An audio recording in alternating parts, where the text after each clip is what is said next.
Jack Hughes, number 86, New Jersey Devils. Here we go. Okay, so Jack, a few weeks ago, Elliotte and I were in Stockholm, European NHL Players Tour, and we talked to, amongst other people, Jesper Bratt. Guess who he was talking about when he said this? He skates like a magician. Give him the puck and skate to an open lane. Who is he talking about? He was talking about me. Yes, he was. Because he's a good guy. Or is he accurate? Do you really skate like a magician? I don't know if skating like a magician is a thing. Playing like a magician. Yep. I don't know. But Bratter, great guy, great player. Mm-hmm. A lot of respect for him. What's it like playing with him? I mean, he's played with you. He's played with Nico, a couple Yeah. of centers. Like, what's it from a center's point of view? What's it like playing with him? I love playing with Bratter because it's like the same with the Zegras when I played at the program. Like Bratter, we don't even have to talk about hockey. Mm-hmm. We get on the ice and it's like he knows exactly my reads and I know his reads because we're so similar in the way we skate and handle the puck. Mm-hmm. And there's no selfishness whatsoever. It's like finding each other, working off each other, delays, pull-ups. Like the way we play together, it just like meshes so well.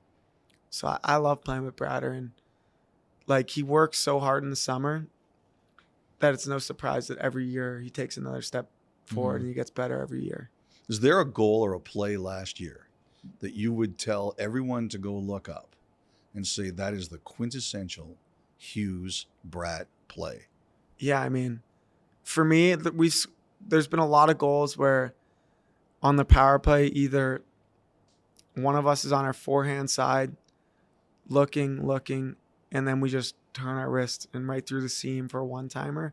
But the goal that sticks out the most for me is against Carolina late in the season to make it 2-0. It was a 4-on-4.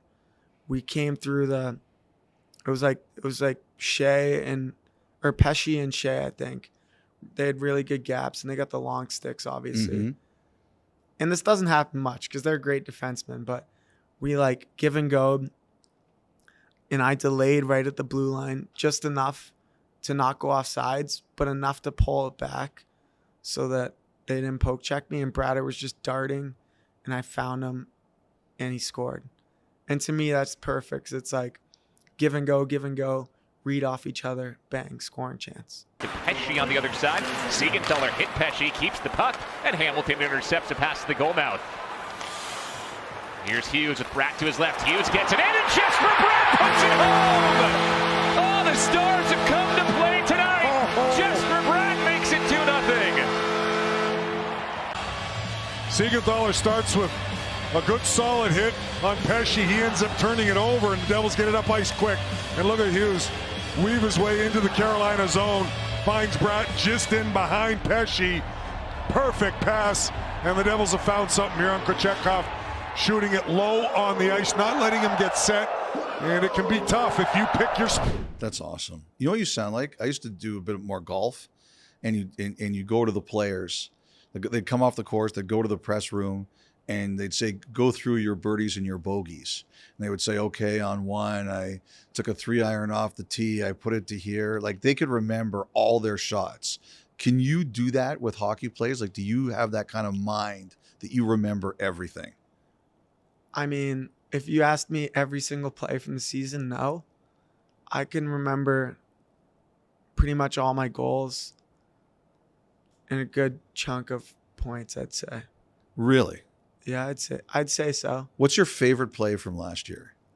My favorite play was like of me personally. Yeah. My favorite play was my goal against Philadelphia on the power play. Talk us through it. It was kind of like it was like a cleared puck. It was similar to my Ottawa goal, and we were on the power play. They just like dumped one down, but they didn't get it all the way down the ice, and they were changing, and I like looped this way, and then I like came down and I kind of weaved through Provorov, but like I put it on the back of his heels, so like just enough where like the guy coming off the bench couldn't get me because he had to get to the far side. Provorov came this way. My favorite part about the goal is like my footwork when I score, because I don't just stick handle with my hands. It was like with my feet too, and that's been something that I've been working on for years. So it's my favorite play because it's like shifting my weight so the goalie moves, and when I go on my backhand, he thinks I'm going backhand, but I bring it back to my forehand, and I have pretty much the whole blocker side just from like the way my feet are moving. It's almost like stick handling with your feet instead of your hands. And across for Holtz. He puts it on, and Hart fought it off. That's what Alex Holtz is out there for on the power play. And Jesper Bratt will now be part of the second power play unit. They're getting ready, but won't come out yet. First unit stays on the ice. Minute 8 seconds left on the power play. And Jack Hughes delivers again. Devils lead. Slippery, silky smooth, Jack Hughes. It gets cleared. Hamilton actually blocked it to keep it in the neutral zone, which was important. And then look at Jack Hughes maneuver through a couple of flyers inside the zone. 1, 2, right in between. Picks up that puck again and shelves it short or far side off the post to give the Devils a 1-0 lead. That's awesome. I love hearing craft stuff like this. Okay, let me take that one step further then. How much in your mind do you have a book on goalies in the NHL? Because what's going to work against the Flyers might not work against the Rangers, might not work against the Penguins. You have, I would say, a lot of elite goal scorers have a pretty good book, even if they would say they don't. Maybe some guys' shots are just so good they can just beat the goalie. But like, I would say there's probably 5 or 6 guys in the league maybe that can be at the top of the circles and just beat the goalie no screen. And I'm definitely not one of those guys. I remember having these conversations around draft time. It's like, in junior, you can blow pucks past goalies. You can't do that in the NHL. It's different. They're so good. But I watch a lot of hockey, so obviously you see where goals go in. A lot of stuff is like repetitive too. Like, it's at the end of the day, it's hockey. Like, if you get a puck in a certain spot, low blocker is going to be your best chance to score, depending on the angle. But like in division, you know, a lot like Sorokin or Shesterkin, they probably know my game like better than someone in the Pacific, just like I know their game better than someone in the Central. So I'd say definitely the Metropolitan, you have your little secrets. What's a secret on Shesterkin? Well, wouldn't it be a secret? Well, come on. You Honestly, can't, I got to try. I can't even say there's secrets on him. He's going to see this too. Like, he's so good that sometimes you just got to get a puck on net. You know, like, he's a top 2 goalie in the league, in my opinion, him and Vasilevsky. So I hate gassing him up because he's a Ranger too. But he's a top goalie for sure. Speaking of Rangers, how much was that? I mean, it's not the Stanley Cup, but how much did it feel like your Stanley Cup last year beating the Rangers? Yeah, that was definitely part of the problem in the Carolina series. Was that like the Rangers series was so like emotional because you knew it was happening for like 3 months before it happened too. Oh yeah. Like from February on, we knew we were playing the Rangers. It was pretty much who got home ice. But then, like, was it even home ice? Because they're so close to each other. So that was just like, we went down 2-0. Then the overtime goal, Dougie, like, biggest goal of the year. Yeah. Because if we lose that, we're down 3-0. We're done. Score that, massive. We're like crazy in the locker room. Then game 4, we take it to them. Game 5, we take it to them. Game 6, we're like, all right, let's go. We're going to beat them. Like, they're down and out. Game 6, they dominated us. Game 7, Colorado played the night before. Colorado loses to Seattle. Everyone's like, anything is possible tomorrow. And then we played great game 7. And then we played 2 days later in Carolina, and we were just probably flat because, one, we were a young team that we were so emotionally invested in the Rangers series that we might have taken the Carolina series a little easy at the start, which we shouldn't have done because they're such a good team. But that's what we're learning. Hold on one sec. I have to ask you. You didn't talk about it at the time, and you can tell me if you don't want to talk about it now. I heard you were hurt. How bad was it? Yeah, I mean, it was just like I didn't think I was gonna play.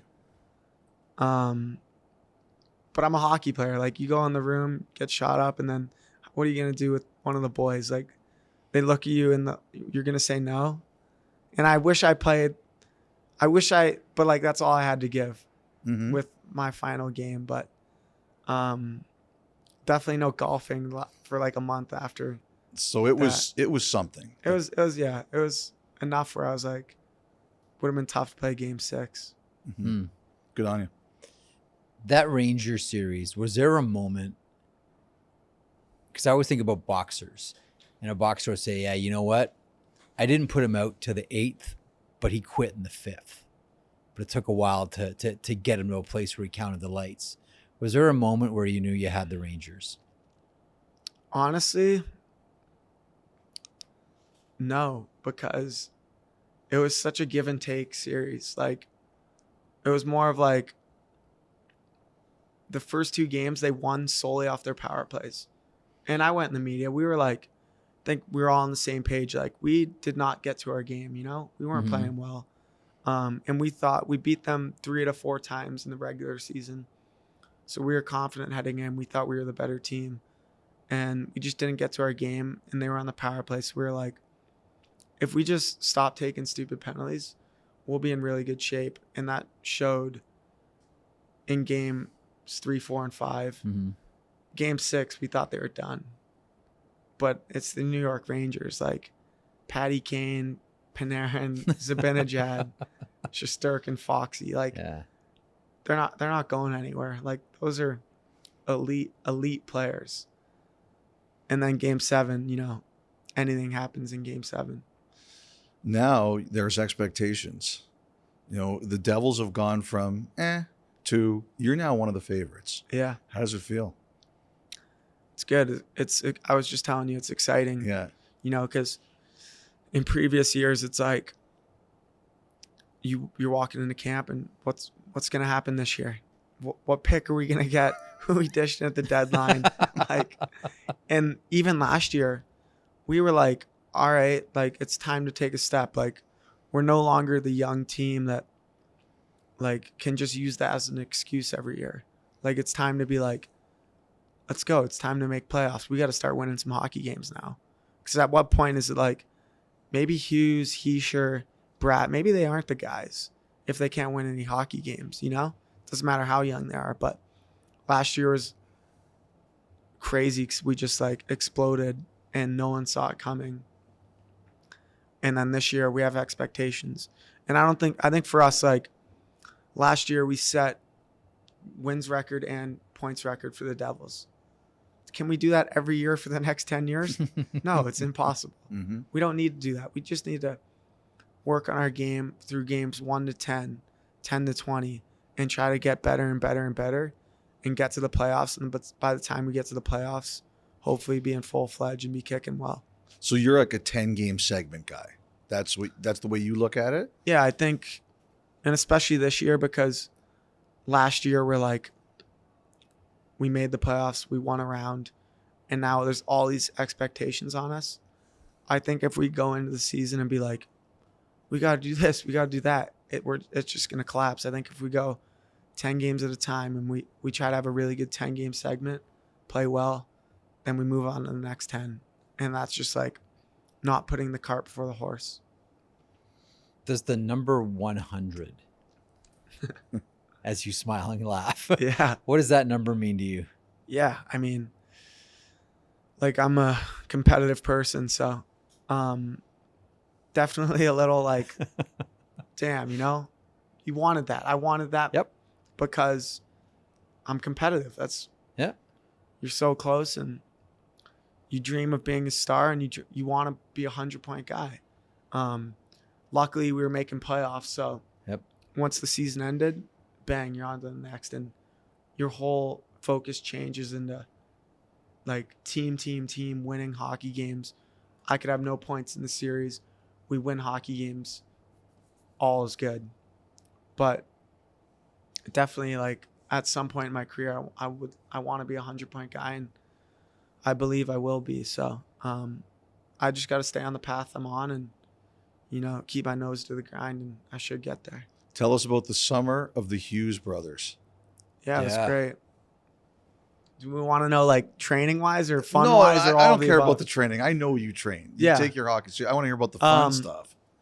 Well, we went on a few trips, first of all. But yeah, we got the house back in Michigan. We're always on the lake, friends over, playing pool, ping pong, golfing, tennis. Pretty much like you won't see us much like on the couch just hanging, you know? We're like out and about doing stuff, golfing, playing tennis, like I said. So Who's winning this summer? Like who had the winning summer? golf, without question, me. Tennis, I'm a good tennis player. Pool, I was so bad. We just got a pool table and we were keeping track of every game.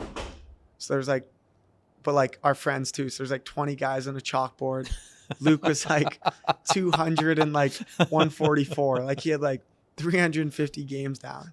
Like it's competitive. Like me and Quinn would be like 10 o'clock at night and we'd just be like, snap up. We'd be like, you want to play some ping pong? And then we'd like play ping pong till like 12 at night. Just like chopping it up and grinding. So we love it. We're always doing active stuff and pretty much that. All right, we got to wrap, but I want to ask you one last thing. Okay. Quinn Hughes, captain, Vancouver Canucks. Yeah. I mean, surprised I didn't hear that on 32 Thoughts. Hey, we did say we thought it was coming. Really? Yeah, we did say we thought it was Well, coming. we listen to you guys. We got a 30-minute ride to the rink, so we always listen. Put And you you're that guys bored, on. are you? Yeah, appreciate no, it. there's no talking to me and Corinne, but we're as a family, we're really happy for him. I think it's really well deserved. I think people probably like look on the outside and are like, oh, Quinn's reserved, quiet guy, but you know, he's a really focused, and I think Talk said it. They did some really uncomfortable things, spoke up. Once Bo left, he was the guy that would talk in front of the media. Which isn't easy. I watched Nico do the same thing all those years when we were losing. Like, I'm the first guy to take my gear off. Like, damn, that was a bad game. Nico has to sit in the stall and take questions he doesn't want to take. And, you know, Quinn had to do the same thing last year. So I think he's a really well-liked guy in that locker room. And obviously he's a guy that everyone on the team can connect with. You know, he's just a really good guy. So I'm done talking. We're wrapping it up. He'll do great. He'll do great. We all know he'll do Yep. great. And as will you. Jack, thanks so much for this. Thanks for having me. Thanks, Jack.